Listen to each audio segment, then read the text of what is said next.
जे टीका करतायत त्यांच्या सहकाऱ्यांनी सिद्धिविनायकाच्या मंदिरामध्ये दानपेटी लुटण्याचं पाप केलं, तेव्हा चौकशीचे आदेश का दिले नाहीत?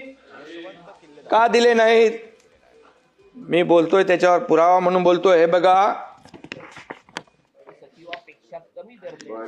हे बघा सिद्धिविनायक मंदिरात अनागोंदी कारभार आणि याच्यामध्ये म्हटलंय सिद्धिविनायकाला धोके आणि तिकडे खोके, ते मी नाव घेत नाही. हे बघा ही बातमी आहे, हे मी बोलत नाहीये. मनसेचे किल्लेदार यांनी प्रेस कॉन्फरन्स घेऊन हे त्यावेळेस हे केलेलं आहे. जर परवानगी दिली ना तर एकनाथ शिंदेचा टांगा पण पलटी करेल आणि घोडे पण बेपत्ता करून टाकेल.